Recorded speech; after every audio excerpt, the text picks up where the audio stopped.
الصبح بدا من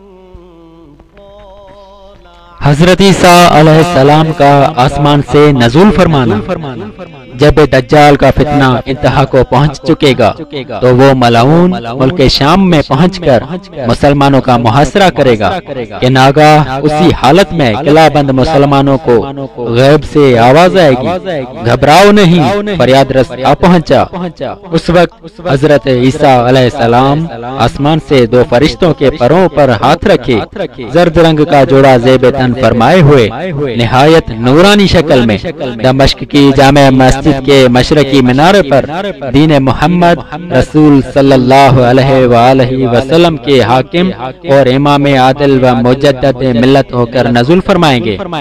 صبح کا وقت ہوگا، نماز فجر کے لیے اقامت ہو چکے گی۔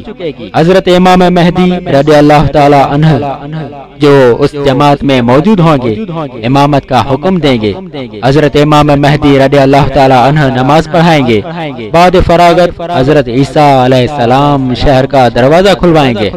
اس طرف دجال ہوگا جس کے ساتھ 70,000 یہودی ہتھیار بند ہوں گے۔ لشکر اسلام اس لشکر دجال پر حملہ کرے گا۔ گھمسان کا مارکا ہوگا۔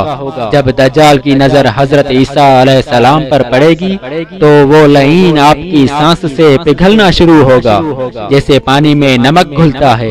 وہ بھاگے گا، یہ تعاقب فرمائیں گے اور بیت المقدس کے قریب موضع لد کے دروازے پر جالیں گے اور اس کی پشت میں نیزہ ماریں گے، وہ واصل جہنم ہوگا۔ آپ مسلمانوں کو اس کا خون اپنے نیزے پر دکھائیں گے۔ دجال کا فتنہ فروغ ہونے کے بعد حضرت عیسیٰ علیہ السلام اصلاحات میں مشغول ہوں گے، کافروں سے جہاد کریں گے اور جزیہ کو موقوف کر دیں گے، یعنی کافر سے سوائے اسلام کے کچھ قبول نہ فرمائیں گے۔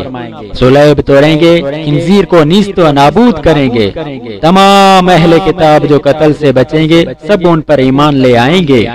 تمام جہان میں دین ایک دین اسلام ہوگا اور مذہب ایک مذہب اہل سنت ہوگا۔ آپ کے زمانہ میں مال کی کثرت ہوگی، ساری دنیا عدل سے بھر جائے گی، یہاں تک کہ بھیڑیے کے پہلو میں بکری بیٹھے گی اور وہ آنکھ اٹھا کر نہ دیکھے گا۔ بچے سانپ سے کھیلیں گے اور شیر بکری ایک ساتھ چریں گے۔ حضرت عیسیٰ علیہ السلام 40 سال زمین میں امامت دین و حکومت عدل عین فرمائیں گے، نکاح بھی کریں گے اور آپ کی اولاد بھی ہوگی۔ مزار اقدس سید عالم صلی اللہ علیہ وآلہ وسلم پر حاضر ہو کر سلام عرض کریں گے۔ قبر انور سے جواب آئے گا۔ ان سب وقائع کے بعد جن کا ذکر گزرا آپ وفات پائیں گے۔ مسلمان ان کی تجہیز و تکفین کریں گے، نماز پڑھیں گے اور حضور اکرم صلی اللہ علیہ وآلہ وسلم کے روضہ انور میں آپ کے پہلو میں دفن کیے جائیں گے۔